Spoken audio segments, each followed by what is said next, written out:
I could go on and on and on and on all day with that track. Hi guys, how you doing? Thanks, Jennison. It is the Monday Guitar Show. We're here in the studio with the addition of some rather attractive purple-looking panels behind us. Yes, friends, the Tone Sona is back in the darkest timeline. We've been playing with this all day. I think it looks pretty cool. Happy to be back down. Today, we are discussing the topic of what's in your gig bag. We're going to get to that in a second. First of all, a quick hello. If you joined us for the first time, hi, welcome aboard. It's great to have you. If you're one of our returning streamers, welcome back. It is lovely to have you. We do this every Monday night. We hang around, we talk about the guitar. I do it whether I'm at home or I do it whether I'm traveling, and that is pertinent for today's session because today I am, in fact, traveling. So, let's get down to business. Now, first of all, before we get stuck into today's stream, I want to take a second to talk about the sponsor of this evening's stream. This stream is brought to you by our good friends at Ciari Guitars, who've been kind enough to provide this guitar. This is an Ascender Classic. You would have seen this before, but in case anybody's wondering, let me show you the magic trick that this guitar pulls, right? So this is the world's only, in my opinion, and I've tried a few, the world's only pro travel guitar. I say travel guitar, it's a guitar. First and foremost, I think the important thing here is that the emphasis is on guitar rather than the emphasis being on travel. You'll notice that it actually looks like a proper instrument. It looks pretty cool, but it has this massive mechanism around the back. James, maybe we can get a close-up shot on the hands cam, and I'll show you what's going on here. So check this out, right? If I pull this lever here, I'll perform this slowly so we don't have any mishaps. We shouldn't really, but I pull that lever. Look at how slack those strings have got. This means that I can fold this guitar. I can fold it in half. This goes in a bag, and this guitar can go with me wherever I want to go. It is absolutely wild. If you haven't seen any of our streams with Ciari Guitars before, whew, yeah, they've been kind enough to loan us this guitar. It's been with me for a little while. Absolutely love it. I had a green one that unfortunately had to go. The green one went to go and live with Johnny Marr, which is kind of cool. So, you know, I was like, oh, really, it has to go? And they're like, yeah, Johnny Marr's getting it. I'm like, you know what? I think that's all right. I can let you off. So they sent me a red one, which is pretty cool, in Monday Guitar Show red, no less. So, on the subject of things that are red, the stream is brought to you by Ciari Guitars. So this is a sponsored stream. We will be talking a little bit about this guitar as we go forward, but I talk about this guitar anyway, right? It's a great guitar. It's very, very cool. If you're interested in a full review of this, you can check it out in Guitar Interactive Magazine. Link down below. If you want more lessons or more things that are this shade of red, go to the link down below and click to grab your Lick Library membership, where you can go and find all manner of lessons on all manner of subjects, right? So yeah, links and plugs over with. So today we're going to be discussing the things that we take with us to gigs, but it's going to go a little deeper than that because today I'm going to focus my attention on what goes into the sort of gig that I've been doing today, which is video shoots, right? We're going to talk about the things that you bring to the gig, but we're also going to talk a bit about the skills that you bring to the gig. So if any of you are interested in the, let's say, in doing the thing that I do, which is jumping on camera talking about guitars, or jumping on camera teaching people guitars, consider this something of a guide, let's say. It's certainly not the all-encompassing guide, and there are people out there who will do this better than I do. I'm certain of this, right? But I'm going to tell you what I do, and this is my process, and I'll talk to you a little bit about what I bring to a shoot like this, and also what I bring to a gig. So it's not just about the contents of a bag, it's not just about a guitar. Hopefully there's some educational stuff that you'll take away from this. But before we get into that, let's say hello to the folks in the comment section, because it's always lovely to see you. It'd be very lonely without you. Let's see who's in the house. First person through the door, as per usual, is Marcin. Marcin says, hello everyone, and says, great review of your Maybach guitar, Nick Stella guitar. What's in my gig bag? Spare cables, set of strings, with a couple of additional high E's just in case, and lots of Dunlop Flow 1.5 picks. Thanks, man. I appreciate that. That Maybach guitar is pretty special. I do love it. So anyway, a question from Suntanu Official. It says, please make a live stream about Paul Gilbert picking strategies. Now, we actually have this about, we have a course that I think PJ has actually mentioned down here, which is called Picking Strategies Part 1. It's available as part of your Lick Library membership. It's one of the GI Plus courses that has migrated across to Lick Library. So Lick Library members, you'll get this course as part of your membership where we go into huge detail about various strategies for picking, but we don't necessarily name players in that one. But if you're interested in that course, Paul Gilbert is, for the most part, a two-way, double escape, alternate picking kind of guy with an emphasis slightly towards downstroke escape. If that means nothing to you, don't worry. Go get the course. All will be revealed. It's available as part of your membership. But I'm also going to star this up because don't forget we're answering your questions on today's stream. So if you have questions, drop them down below. We'll answer them as we go on. And I'm actually going to make a point of answering this question a little bit later on. So stick around. That's going to be towards the end of our stream. PJ is in the house. Says, I don't believe you guys are here already. Love it. Hi, Nick and all. Hey, it's great to see you. Thanks for coming on board. We got some comments about what's in PJ's gig bag. PJ says, gig bag, not a real lot. Dava picks, Pro pick, Thumb pick, a spare lead, a 9-volt battery for the Wazacraft chorus, which I am never without. No chorus, no play. That's interesting that you've chosen the Wazacraft chorus as this is the pedal I must have kind of deal. So yeah, I've got one of them. We'll talk about that in a little bit. Larry Warren is in the house. Larry, it's great to see you. Kate Strange is in the house.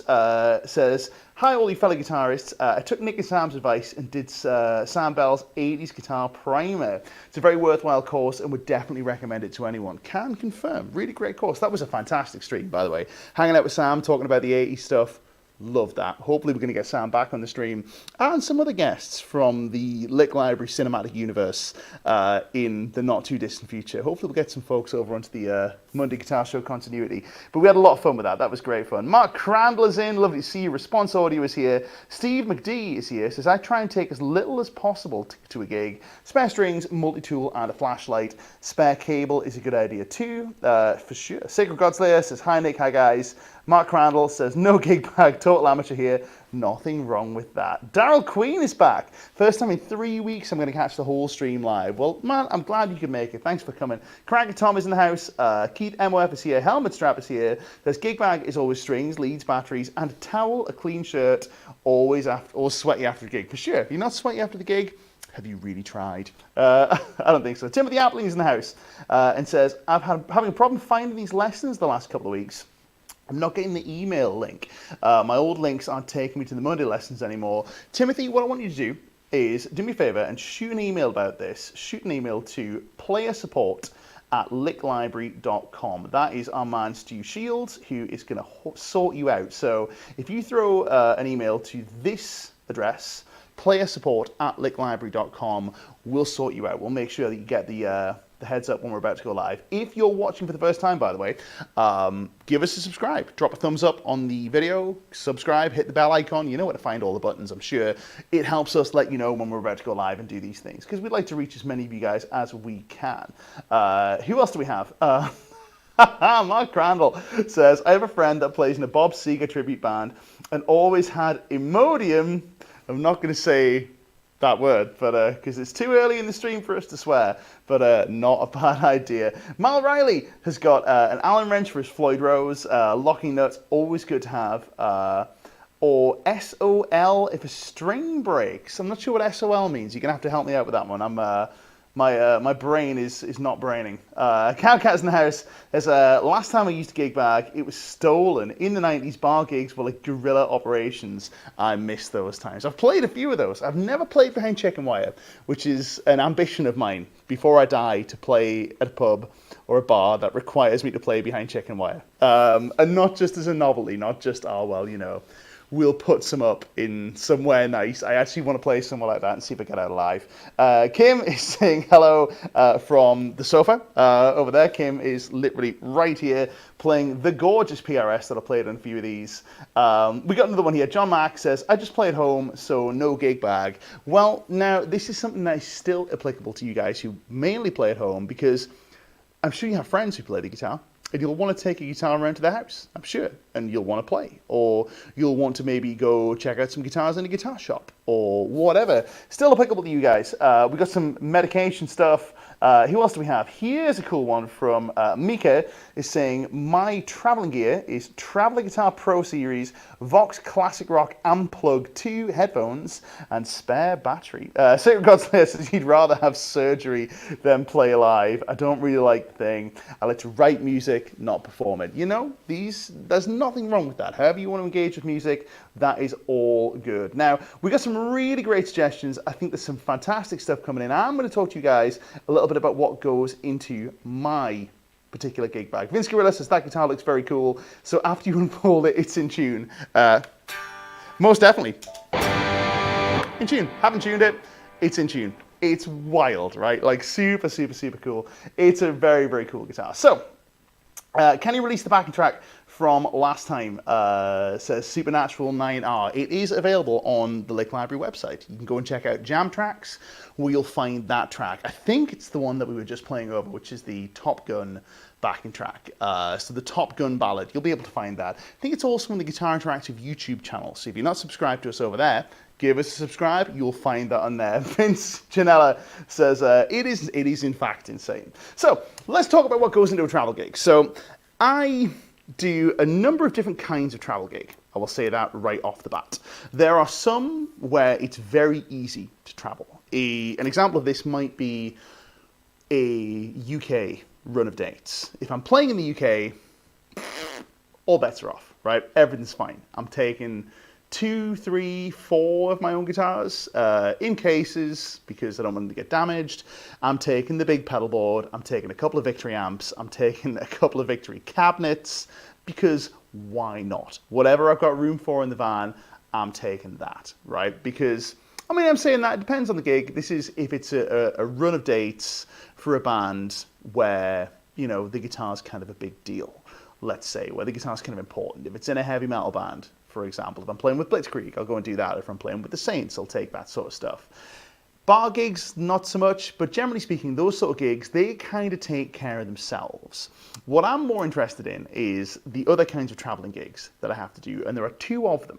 So one of which I'm doing right now, which is I have to travel the length of the country to come and film some stuff for either Lick Library or Guitar Interactive down here in the London studio. Now this is, so I used to drive to and from the studio, and it's fine. And when I drove, I would take a load of stuff in my car. I would fret all night because I'd arrive late after the studio was closed. I'd fret all night about the stuff that I'd left in my car. I'd be like, oh God, I've left my amp heads in my car park. I left my pedals in the car park. I would take so much ridiculous stuff to the studio just because I wanted all my own stuff. I have since started taking either planes or trains to the gig down here, to the filming gig. That is not a situation where you can take a lot of stuff with you. You have to take a comparatively minimal amount of stuff, and I need the stuff that I can use to get the gig done. That's an example of one travel gig that I do. Another type of travel gig that I do is when I have to get on an airplane with a band, and I have to go and play overseas. For the Krieg, that is more common than UK gigs. We've got a bunch of like festivals in Europe coming up in the next couple of months, for example. We'll be in Spain, we'll be in Greece, we're going to be in France, we're going to be in, I can't remember where else. We're all over the shop, but these are all gigs that we have to get on an airplane with. And this poses an interesting challenge for a guitar player like myself. It's like, what do you take? What do you take with you? So let's go over it. The first thing that we take, for me, is we have to ask the question whether you're going to bring a guitar or not. Now, you might be thinking, what do you mean, am I going to bring a guitar? I need a guitar to play the gig, otherwise I'm just going to do what? Like stand up and play air guitar? Well, not always. Not always. So, somewhere like this, for example, where I come down and film reviews, there's a high likelihood that I'll be doing some reviews of some guitars. So, you know, for example, today we shot some reviews of some really nice Godin guitars and a really nice Dan Electro guitar. A couple of others. If I know I don't need a guitar, I'm in 2 minds about bringing one. I'm probably unlikely to take the Maybach, let's say, on a train. Definitely not taking it in a gig bag because it's a beautiful guitar. I don't want to get knocked around and beaten up on public transport. I don't want to try and get it on an airplane because bad things happen to guitars and airplanes if I can avoid it. If I'm driving, maybe. But this is kind of where things get a little interesting, and this is where our today's sponsor comes in. So what I probably will do is I may take a Ciari guitar, because if we've got to do some playing, I probably want to spend some time playing in my hotel room the night before I film, because I normally travel down the night before I do these reviews. So I want to make sure I can play a long travel day. I want to sit down and warm up. Now, you could take a travel guitar. For me, this is a travel guitar, but it's a travel guitar that I'm going to enjoy playing. So I'll take this. But this comes with me on every fly gig, a guitar like this, because it folds in half and it fits in a backpack. So that's a no-brainer for me. This is coming with me to any European date that I'm doing, any US date that I'm doing. We're hoping to be in Japan sometime next year. This is coming with me. The reason being is it goes in a backpack, which is another defining feature of what's in your backpack, right? Stuff has to go in a backpack. So this is coming with me. I'm folding it in half, I'm putting it in its bag, and I'm putting it in a backpack, and it's going under the seat in front of me. Now, for a lot of these European runs, I will take my own guitar with me as well. So I'll take a Ciari guitar, and I'll take either a PRS or I'll take the Maybach with me, depending upon where we're going. Usually a PRS if it's Blitzkrieg, because I need 24 frets, so I've got a CE24 that'll do that. I need Fishman Fluences for the active chugga metal thing. I'll grab that guitar. And also, for all that's an expensive guitar, and it's a guitar that's worth a lot of money, it's not a one-of-a-kind guitar. So heaven forbid, if it gets lost or gets damaged, it's potentially replaceable. Insurance will cover it, and I could replace the guitar. Something like a Maybach that's been made by hand, not so replaceable, let's say. So that's not to say that PRS are replaceable guitars, anything but you kind of get where I'm going with this. But the thing with this is, this stuff does get lost, right? We travel through Amsterdam quite a lot, and Schiphol are famous for losing your luggage. Don't think I've ever been through there once without somebody in my party losing their stuff. So the fact that I've got this in my bag means that if I do turn up to the gig and my guitar has been lost, I'm upset, I'm angry, but I can do the gig. I can turn up and I can play. So that's the first thing. If I'm traveling down here, I may take a guitar, I may not. In this instance, I have, because I wanted to warm up in the hotel room. I wanted to sit and have a play before we started filming all the sort of stuff that we do today. If I'm traveling overseas, maybe not. So that gets to a point which I guess you might say is, what do you need to have in your gig bag when you're traveling? Well, it's the stuff that you can't live without. So let's get into more stuff that I can't live without. More stuff that I can't live without. Do I insure my equipment? Says some of the comments. Oh yeah, tell me about it. Yeah, all the equipment is insured to the hilt. If you're traveling with your guitars, insure your guitars. Just trust me on this, right? If you're in the UK, become a member of the Musicians Union as well, because they'll help. If the airline damages your guitar, they'll help. Sometimes insurance is fine. Don't get me wrong, it's very important, but it is literally their job to try and not pay you money. So if you get legal assistance from the MU, that's going to help too. So here's one from Sacred God Slayer. It says, there's always a mule guitar in everyone's rack, the one you can beat up a bit. For sure, if you're having to take a guitar and you don't have a travel guitar, consider taking the guitar that you're least precious about. Now, if it's a funny one, right? So if somebody said to me, hey, you're going to fly to America, you're going to play on Saturday Night Live, I'm probably going to take my favorite guitar. If you're playing main stage on, I don't know, maybe you're playing Wacken and you're playing main stage and you have to fly, I might take my favorite guitar. That's a different circumstance, because under those circumstances, I will pay huge money that I'm assuming I'm going to be getting for doing these gigs to cart that guitar around. I'm not in that situation. I don't think many people are. So either take the guitar you're least precious about or take a guitar that is replaceable.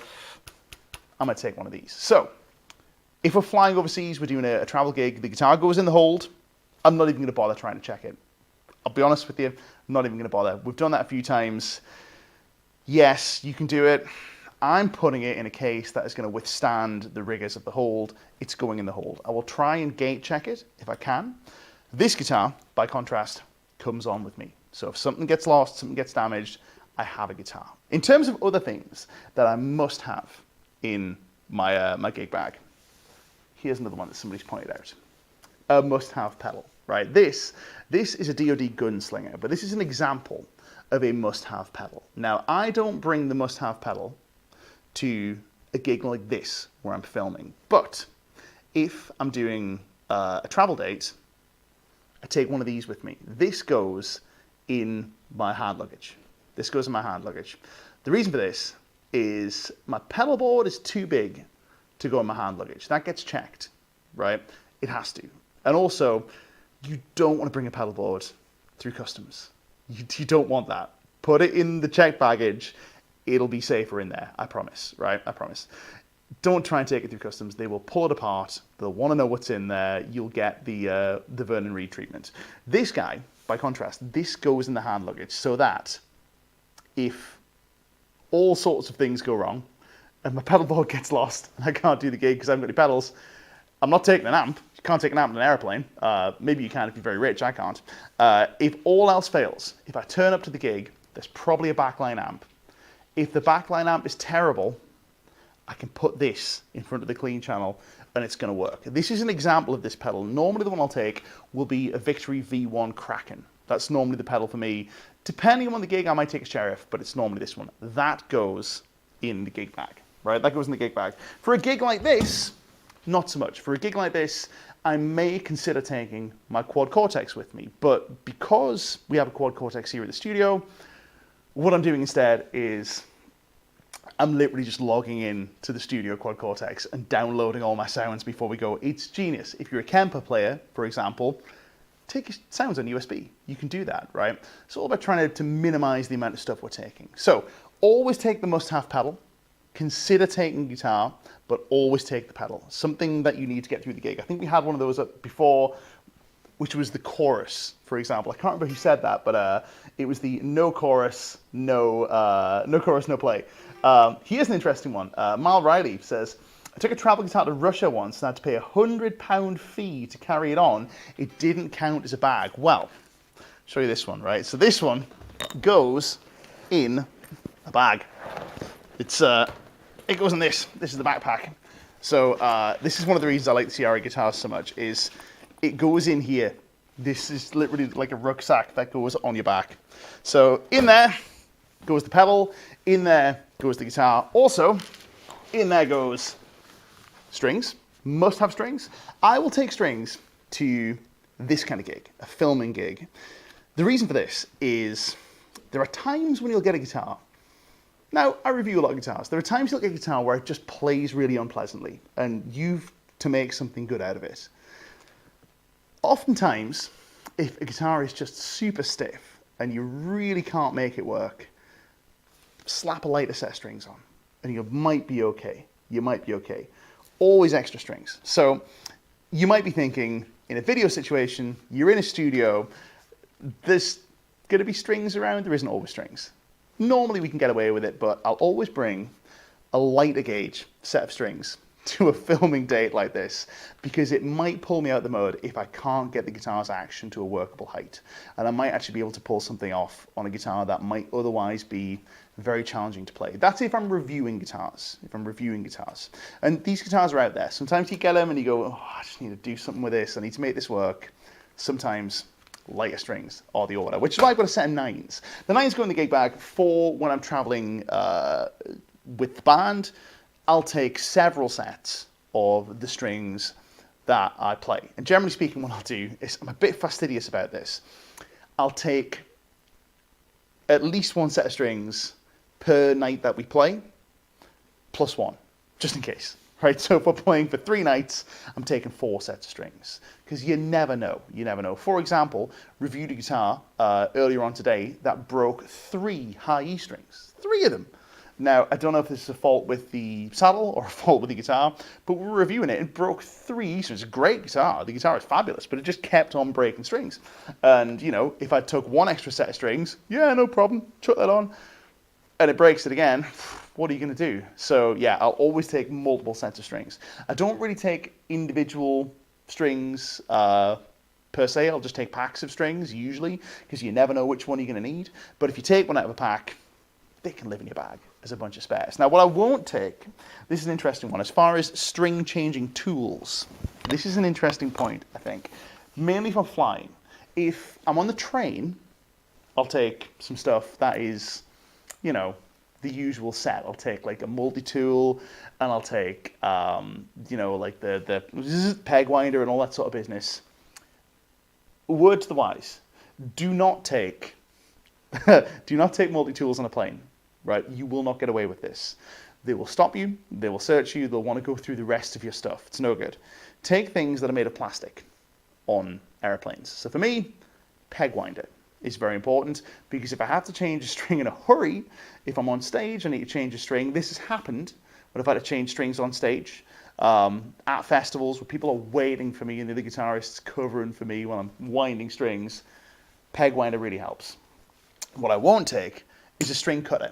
Not bothered about that. If I need to change a string in a hurry, I'm just leaving that flapping, right? And I'll find a way to get it off later. I'm not dealing with the business of getting clippers through airport security. Not interested in that. So I'm taking a peg winder, I'm not taking a cutter. What you'll also notice is that if you zoom in quickly on the headstock of this guitar, this little trick that you would have noticed, this is what you've noticed, is up here, I have the truss rod cover removed from this guitar. It's because I've traveled with this guitar, right?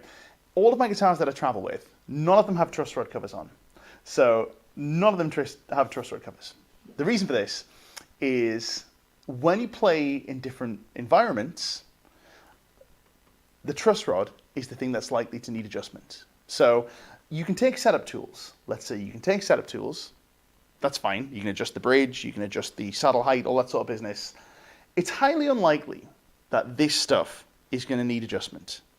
It's probably going to be the truss rod, if anything, because this stuff is not affected by heat, by moisture. It stays put, but the guitar's neck is. And I've had situations where I've been in cold green rooms, let's say, the green room being the dressing room or whatever you want to call it. I've walked out on stage and the stage is excruciatingly hot, or vice versa, and the guitar's action will change during the first song. So I always have truss rod, and I always have whatever tool I need to adjust the truss rod.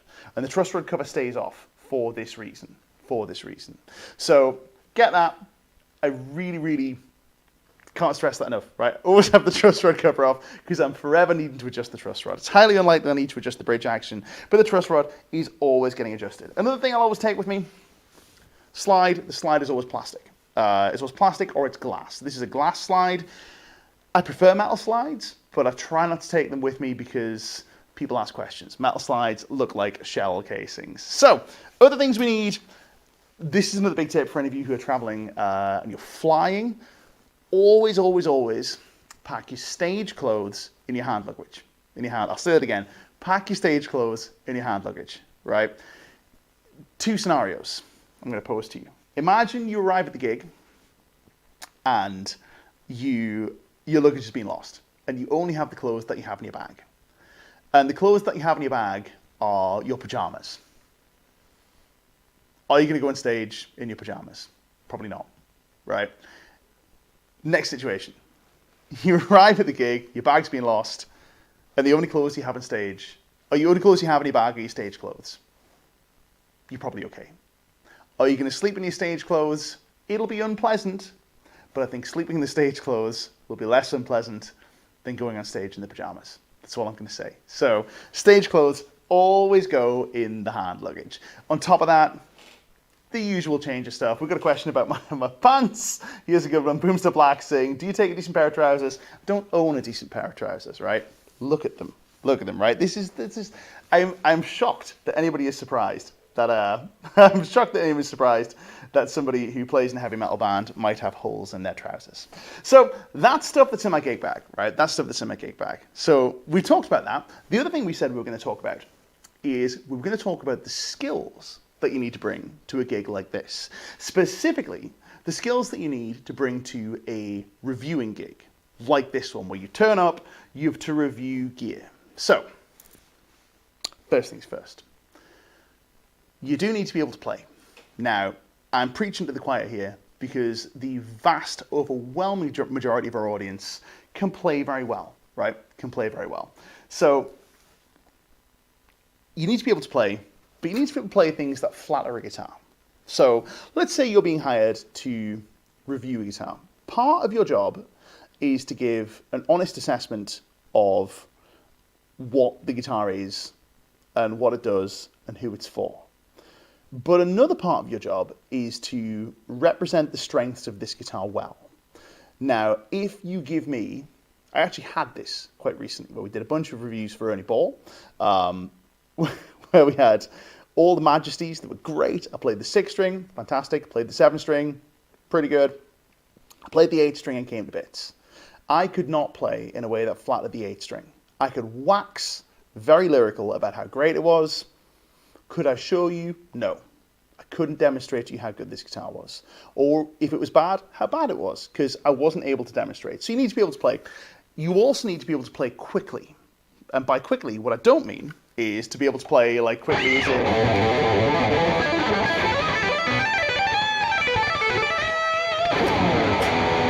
be able to play fast. That's not what we're talking about. What I mean is you need to be able to play and bust out things like that, if that's what you're going to be playing, after talking for 20 minutes without laying your hands on the guitar and without taking a significant amount of time to warm up. I guess you'd call this preparedness. Being able to prepare to go on the guitar at the drop of a hat. I put it out of tune because I've been doing so many bends. I changed the strings before we came here and they're not quite bedded in yet, but we'll get there. So you need to be able to play at the drop of a hat. How do you do this? Well, we practice in such a way that we're able to play with minimum warm-up time. And we also find ways to prepare our hands that require the minimum of preparation time. So what might that look like? Well, first of all, it's identifying the sort of things that normally require warming up. So given the luxury of being able to play for an hour before I shoot videos, that would be nice. Given the luxury of being able to play for hours, warm up for 3 hours, banish everybody from the room before we shoot any lessons, that would be cool. I don't get to do that. I don't think many people in my situation do get to do that. So given that situation, I would just sit and jam forever. I don't get that. I get maybe 5 minutes on my own because our schedule is tight when we do this stuff. We've got lots to do. So what I'll do is I'll identify the things that normally need work. And for me, it's the following. I normally need to warm up my first finger and stop it being lazy and get it moving around. I need to ensure that my touch is not too aggressive because I do tend to power grip when I'm not prepared. And I also need to make sure that my picking is not too full on and too aggressive. So what I'll do is I'll spend some time playing, focusing on those things. What it might look like is something like this, where I might play, let's say,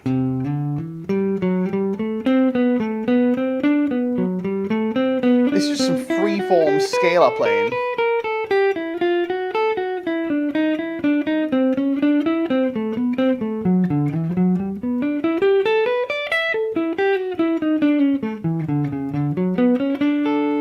With the express goal of making sure that my first finger is mobile, I'm not pressing any harder than I need to play, and I'm not picking any harder than I need to pick. These will differ, and it requires a little bit of analysis and a bit of thought on your part to identify what it is about your playing that requires the most preparation. So what is it that requires the most preparation? Target your warm-ups around that, but also you need to be able to kind of structure your practice in a way that kind of targets those things anyway, because normally things that require the most warm-up, there might also be a weakness. So for me, do tend to overgrip. My first finger does tend to get lazy, so I'll spend a lot of my practice time focusing on things like that. Let's talk about how you might do that. So for example, here's a little exercise that you can take away. If I were to spend some time trying to get my first finger mobile and also work on my grip not being super tight and my pick not being super aggressive, what I might do is I might play something like this, where I might play some scale lines, or not some scale lines, some chromatic lines. And I might move my first finger to various strings.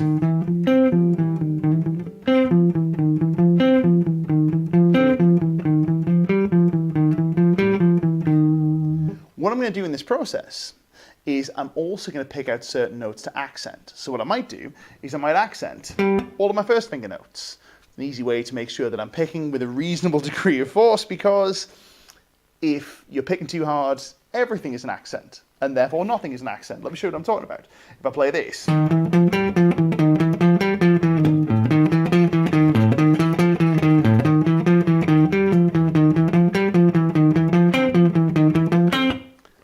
everything is an accent because I'm picking everything hard. But if I go like this,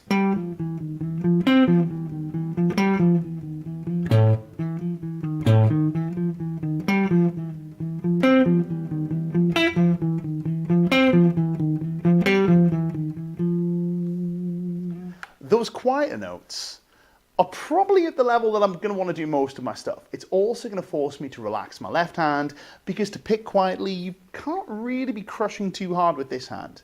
Everything kind of works in concert. So that's what I might do in my practice time. I might also prepare with that sort of stuff. So that's one thing. You need to be able to go at the drop of a hat, right? Somebody points a camera at you, you need to be able to play. Other things that you need to be able to do. You need to be able to take a look at a piece of gear that's in front of you. Say, for example, we were taking a look at this Ciari guitar. You would need to identify what it is that's cool and exciting about this guitar, who it might appeal to, and how you're going to communicate that to those people. So say, for example, we took this folding guitar, right? First of all, in case you missed it, this guitar folds in half and comes back in tune. It's wild. You can get it in a gig bag. You need to bring with you to the gig the skill of identifying who's going to be interested in that. Now, for me, the first and most obvious people who are going to be interested in this are traveling musicians. Musicians who have to travel to a gig. Now, I would say probably, could be wrong on this, probably don't think David Gilmour is going and buying one of these. Even though he travels to play gigs, pretty sure he gets his stuff carried around for him. And I'm pretty sure he can take whatever he wants to wherever he wants in the world. Although, you'd be amazed at the number of high, high status players who are playing this sort of stuff. Steve Stevens playing these guitars. I just said Johnny Marr has got hold of one. I don't know if that's official, by the way. So Johnny Marr may or may not have the guitar that was going around the world with me for a while. Anyway, that's neither here nor there. That's just scurrilous rumor. I don't know. So, no affiliation. Anyway, what was I saying? So, you need to bring to the gig the skill to identify that that's the sort of person who's going to be interested in this, and show the things about that person will be interested in. So the first thing we're interested in is, does it fold up and come back in tune? How are you going to demonstrate that? Well, what you're going to do is you're going to play it, you're going to fold it in half, in real time, so there's no trickery. There we go. Fold it up, display it to the camera, unfold it, and then, and then with some gaffs, put it back together. You might try and make it look slick and go, no, I didn't quite get it the first time, or you might just do it live in front of everybody and demonstrate that it comes back in tune. Which is loads of fun. So that's one thing, right? But the next question people might have is, yeah, but does it sound any good? What on earth does that mean? Does it sound any good? Because one person's sounds good is another person's sounds okay, is another person's sounds terrible. So you have to be able to play in a variety of musical settings. You have to be able to play something nice clean, like this.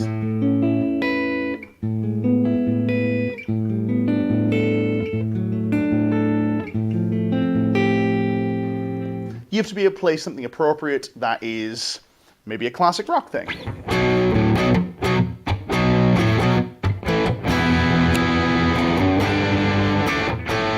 I say in tune to a given value of in tune. Close enough.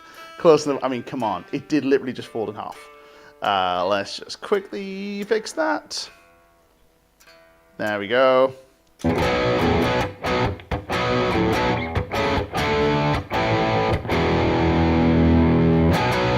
You have to be able to play something bluesy, maybe like this.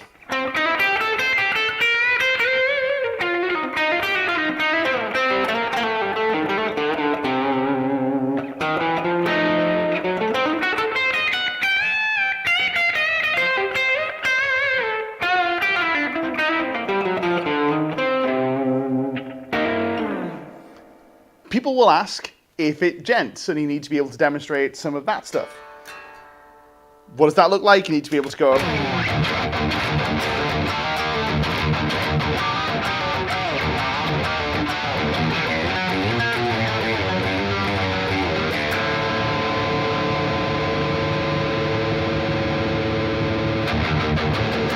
Of course, it's not in tune because I tuned that by ear, but even still, you get the gist of it, right? You need to be able to identify what are people going to want to hear on this guitar? How am I going to demonstrate that it sounds good in the styles that it sounds good on?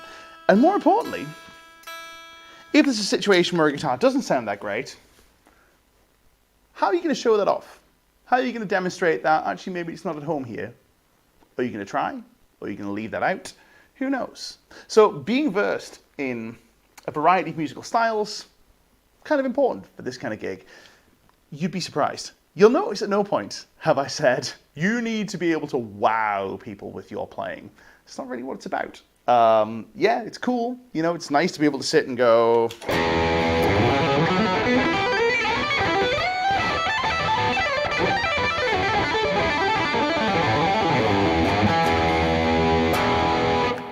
etc. That's fun.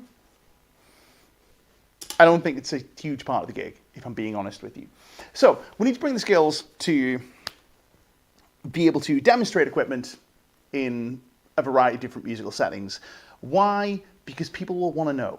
People will want to know if this guitar, which is cool and folds in half, they'll want to know if it can do metal. They'll want to know if it can do classic rock. They'll want to know if it can do blues. They'll want to know if it works with a fuzz. They'll want to know if you can play slide on it. They'll want to know if you can shred on it. You need to be able to show that stuff off. The other flip side of this is you'll notice that what I didn't do was this. Oh, you need to be able to play metal.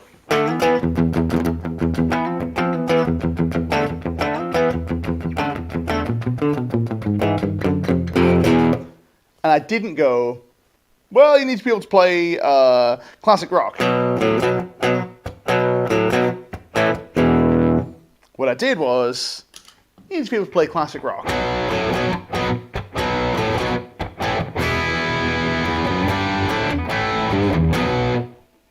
Metal, you need to be able to play metal.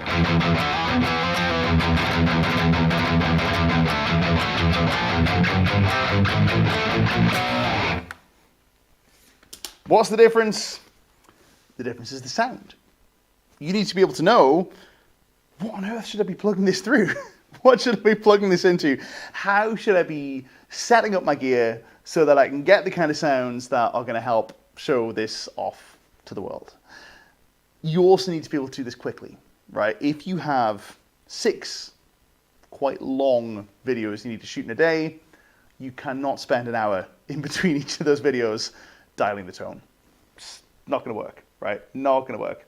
So, yeah, here's another really interesting one from Cowcat. Cowcat says you also need some vocabulary that has no legato or bends in it for playing acoustics.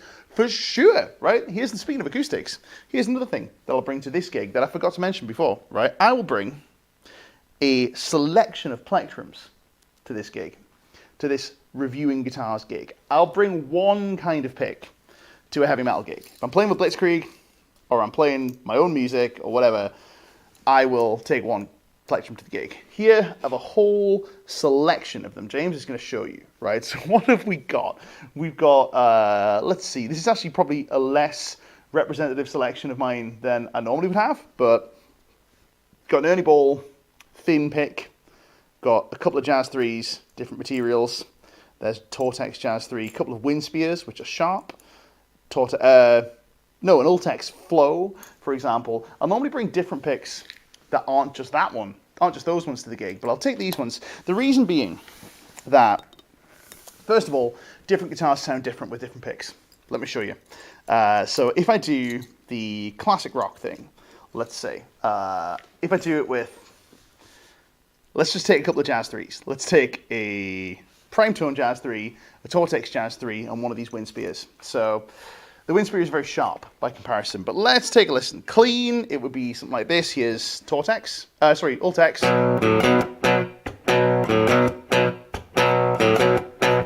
Here is Tortex, for example. Here is the wind spear. We go. That's on a clean sound. Put some dirt on. Going to sound different again. Let's do Tortex. Here's the wind spear.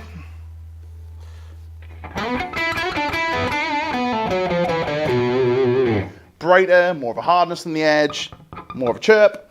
Here is a thin Ernie Ball pick.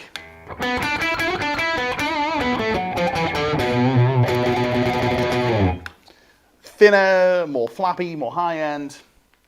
That I need to, first of all, choose to match the gear that I'm using based on feel and based on the way it influences the tone of what I'm playing. But if I'm playing an acoustic, I need a thin pick. I can't play with one of these pointy heavy metal jobs because I'm going to strum.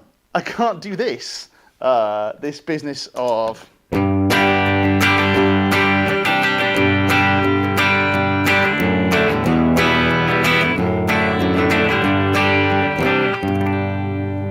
with this 2.5mm pointy heavy metal pick of the gods.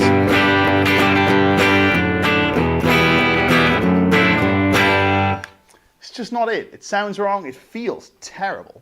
It feels like I can feel the vibration right up my forearm while I'm doing this. It's not much fun. So a selection of picks is another thing I'll bring to the gig if I need to show off some gear. If I'm doing my own thing, I'm taking the one pick to rule them all. So yeah, a really good, interesting point about that. Really interesting point about that. So going back to the skills that you require. The skills you require are you need to be able to play at the drop of a hat. You need to be able to identify what's cool about a piece of gear and show that to people. Identify who'd be interested in that gear and speak to them. You also need to be able to dial up sounds and have a vocabulary to demonstrate stuff in a variety of situations. You need to have an understanding of the gear, how to, let's say I got a pedal. Let's say we were demonstrating this DoD Gunslinger.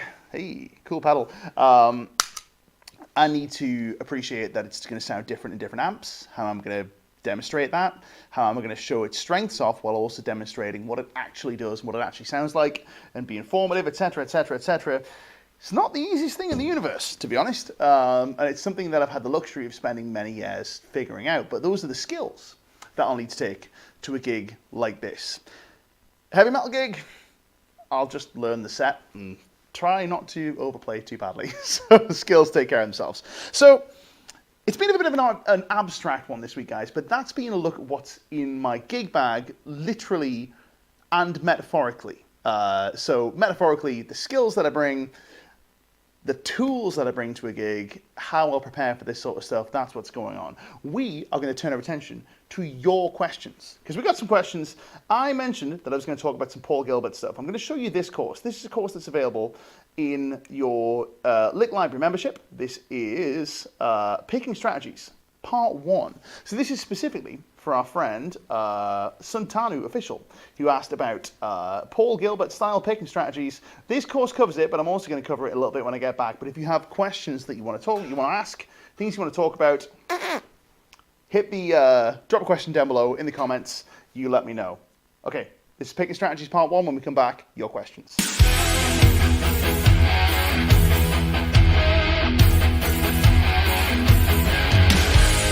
Does your picking feel uncoordinated and sometimes you miss notes or fluff transitions from string to string, maybe a little bit like this?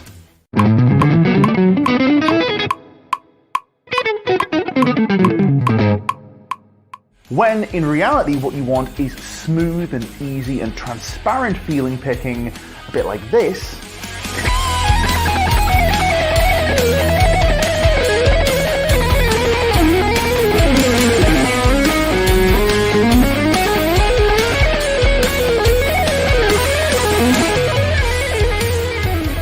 Or maybe you've been sold on the idea that there's one specific way that you have to pick on the guitar and everything else is wrong, but that particular cookie cutter approach just doesn't work for you. It feels unnatural. It almost feels like you're fighting your own body to try and make it work. Well, Picking Strategies Part 1 is the course for you.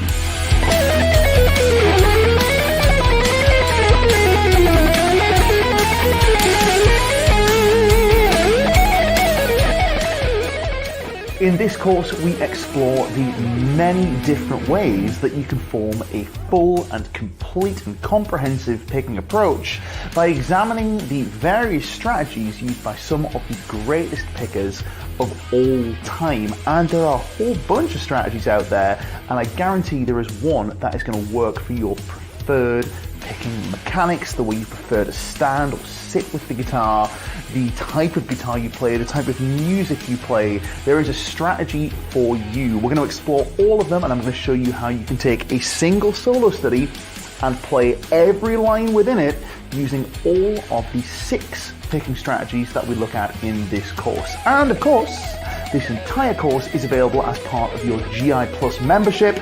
So if you're not signed up already, what better excuse do you need to sign up today?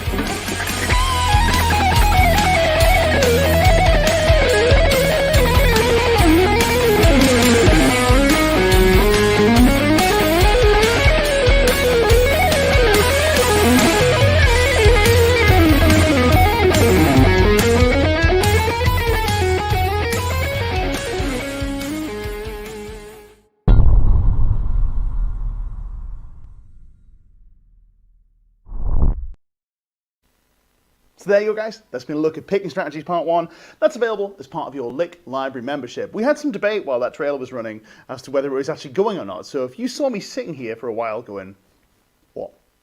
and practicing my Paul Gilbert licks, that's what was going on. So a cool comment from Mark Crandall that I really appreciate. It says, I have to say there's a huge amount of detail in Nick's course. It's very thorough. Thanks, man. I appreciate it. That's very kind of you to notice. I do try and put a lot of stuff in the courses.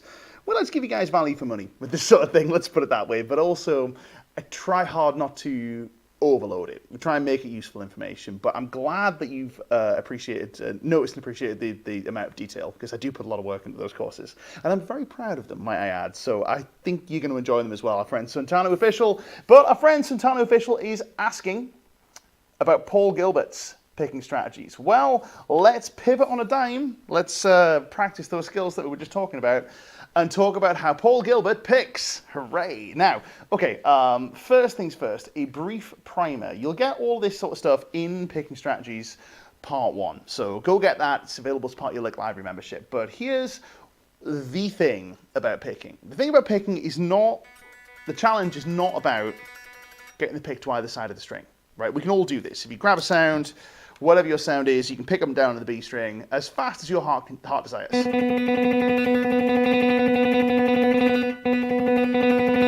Sometimes you'll stumble, that's fine, right?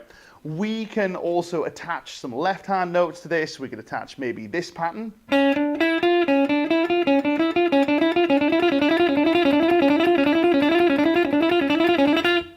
We could attach that up and down the Yngwie sequence or wherever we want to put it. That stuff's all pretty easy to understand. The problem comes in when we start to move the pick to another string. This sort of business. There's a reason why this is harder than this. Same notes. This is crossing strings. This is up and down one string. Obviously, your mileage may vary. Some of you will find this more simple crossing strings than going up one string. If that's you, rock on. If you're like most folks, the crossing strings thing is the bit that's challenging. Now, the reason for this is that when we start to cross strings, we feel most comfortable at slower speeds doing this kind of rotating motion. What this does is it means, well, basically what we're doing here is we're picking a note and then we're rotating our pick so that it's up and clear of the strings and ready to come down on another note.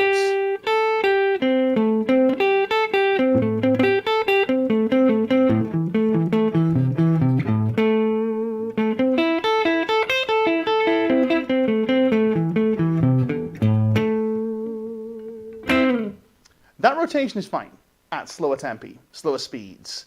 When we start to get up to speed, this movement becomes quite clumsy, and we can't really rely on it for every pick stroke. So what do we do? Well, what we do is we establish when we need to change strings, and we take our straight line picking motion and we angle that picking motion. Here my pick is moving in a straight line, but instead of the straight line being like this, the straight line is now like this. Right? Still a straight line, as far as my wrist is concerned.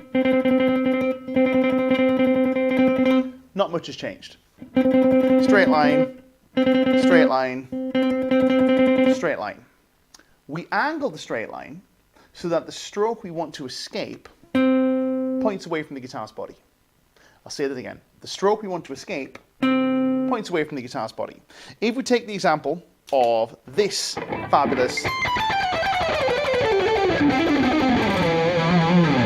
super famous Paul Gilbert lick,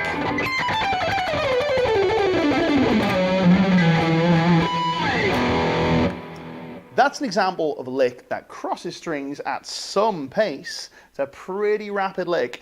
The secret to playing this cleanly is aligning our picking so that the downstrokes pull away from the guitar's body. What I mean by pull away from the guitar's body is they move slightly in this direction, whereas the upstrokes move slightly in this direction, in towards the strings. We don't need every stroke to escape, we just need the stroke that comes before the string change to escape. And in this lick, it's downstroke,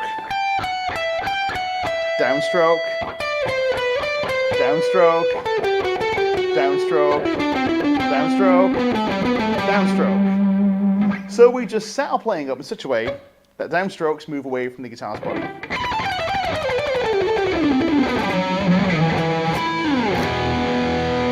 Super clean, right? Easy piece of cake. Now, this is something that some players will do where they'll set the playing up so that only one stroke is the one that escapes. Malmsteen springs to mind for this, as does Eric Johnson, as does Zakk Wylde, as does to an extent Nuno Bettencourt.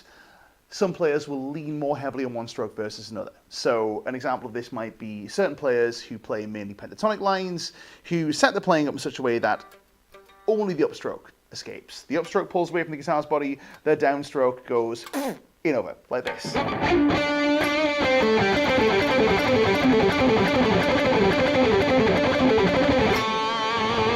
There, I'm playing in straight lines.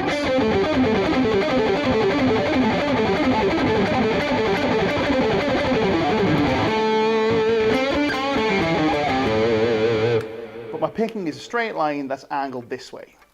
Now, in our previous example, our straight line was angled this way.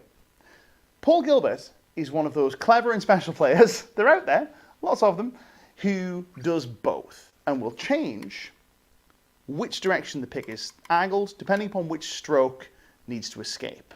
So examples of this might be if we took a straight line scale run, which is actually one of the most difficult things that you can do on the guitar, is picking a straight scale run, if you can believe that. If we take G major, like this one here for example, which would be 3-5-7 on the low two strings, 4-5-7 on the middle strings, 5-7-8 on the next couple of strings. If we try and play that with alternate picking, you could end up in this frustrating situation with the flapping hand, or what you could do is you could angle your pick in the direction that it needs to just at the string change. So what Paul will do is he'll set his picking up so that it's downstrokes escape, and then in the middle of picking this next line, change to an upstroke escape.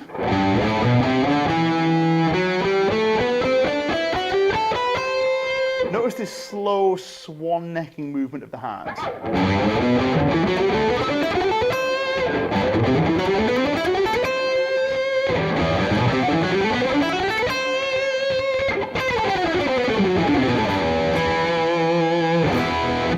That is, in a nutshell, the Paul Gilbert picking strategy.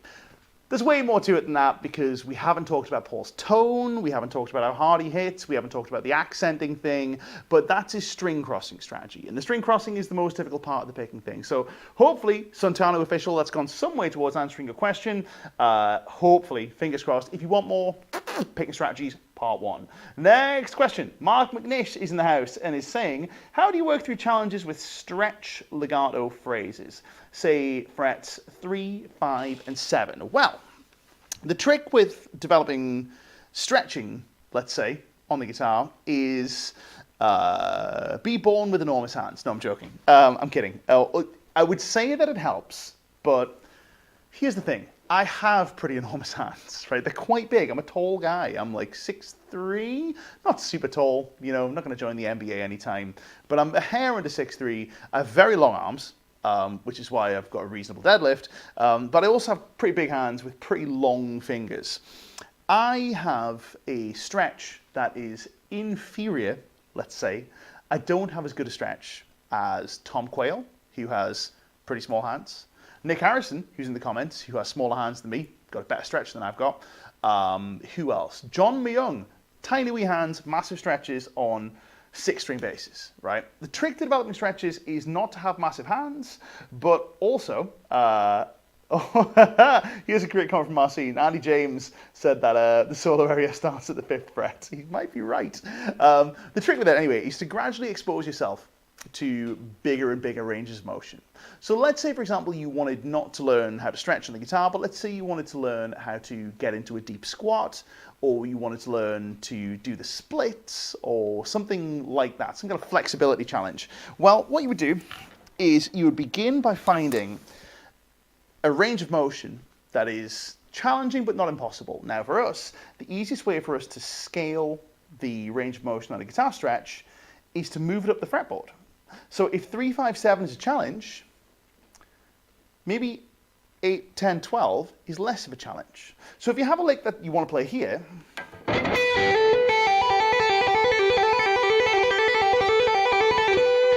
and that feels really hard because the stretch is a challenge, try playing it here.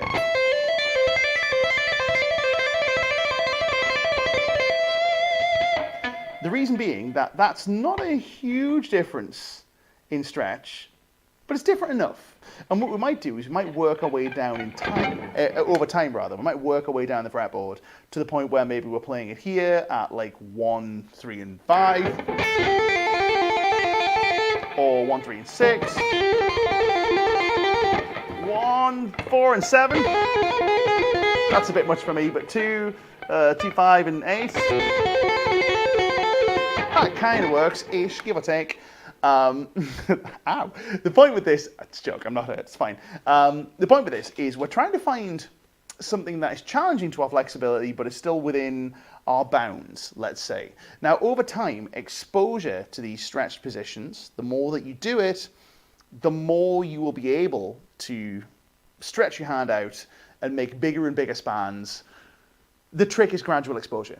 It's true with everything. Every human adaptation, the trick is gradual exposure, right? You don't decide to, if you get a suntan, let's say, we're going to use the suntan analogy, you decide you're going to get a suntan. The course of action is not to go to the hottest, not to go to the Sahara Desert and lie there for 24 hours. You'll die. The trick is to wait until it's a sunny day and go out for 15 minutes. And then if tomorrow is a sunny day, go out for 20 minutes. If the following day is a sunny day, make it 30, etc. Gradual exposure, that's the trick, right? We are boiling the frog in slow motion, to use a very cruel cooking analogy, if that makes sense. So that's the way that we challenge that. We address our flexibility by gradually increasing the challenge. If this is too hard, scale it back. And by too hard, what that might mean is A, I can't play it, B, it hurts, or C, I can play it, but I get very tired very quickly, right? If you can play it here and you get tired less quickly,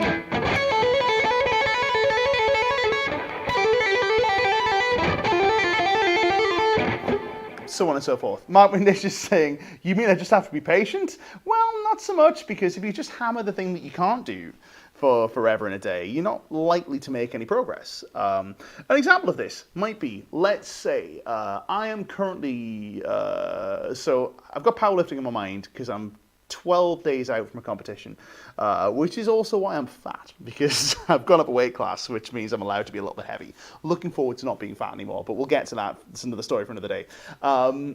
What I have in my brain is powerlifting. Let's say I am hoping to put up a minimum of a 270 kilo deadlift on the platform. I'd like 280. I've now reframed my goal to chase 300 kilos. That would be great. I can't do 300 kilos. It will not come off the floor. This I can guarantee. I could go in and try 300 kilos for every day of my life until I die of old age. And I will not get any closer to my goal of pulling 300 kilos because I can't do it. You don't get better by doing the things that you can't do. You get better by doing things that you can do that are challenging, that are related to your goal. So I would scale that back and find something that I could do and try and increase that over time and creep towards my goal. So yes, you do need to be patient, but you need to be patient and also adjust the things that you're doing, let's say. So that's how I address those challenges, and that's how I encourage you to address those challenges too. Guys, it's been fun. Thank you so much for sticking with me while we took a deep dive into my gig bag and also into my philosophy about reviewing gear. I want to thank today's sponsors, Ciari Guitars, who've been kind enough to provide this guitar. They also requested this topic. We want to know what's in your gig bag. Drop comments down below. Thank you so much for having us. My name is Nick Jennison with Guitar Interactive and Lick Library and the Monday Guitar Show. We do this every Monday. If you're not subscribed to us on whatever platform you happen to be watching this on, give us a subscribe. We'll see you guys next week, 8 p.m. UK time, every Monday, on whichever channel you happen to be watching on. If you want lessons, go to licklibrary.com. If you want reviews, news, all things gear, all things guitar related that aren't lessons, go to guitarinteractivemagazine.com, the best free guitar magazine that you're ever going to find. I would say that. I'm biased, but would I be doing it if I didn't think it was the best? No. Anyway, thanks for having me. My name's Nick Jennison. Let's play out on that really fun Top Gun backing track and let's see what we got. Thank you so much. See you guys next week.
Hi, my name's Nick Jennison, and it's my pleasure to announce that GI Plus, the exclusive lesson platform from Guitar Interactive Magazine, is moving to licklibrary.com.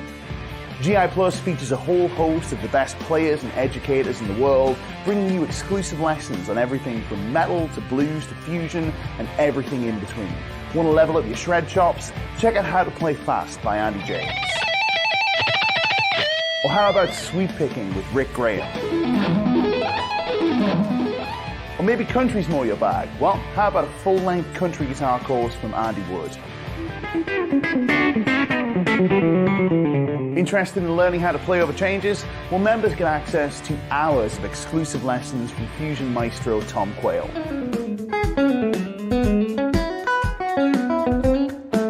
Or maybe you want your playing to sound more soulful. Well, who better than Chris Buck to show you how it's done. Members also get access to every lesson ever published in Guitar Interactive magazine, including Michael Caswell's legendary Pro Concepts column.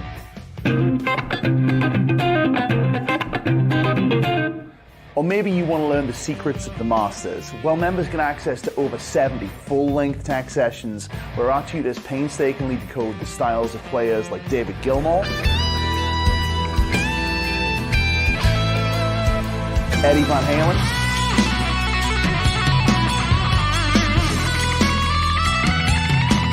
John Petrucci, Larry Carlton, Slash, Tosin Abasi, Paul Gilbert, and many more.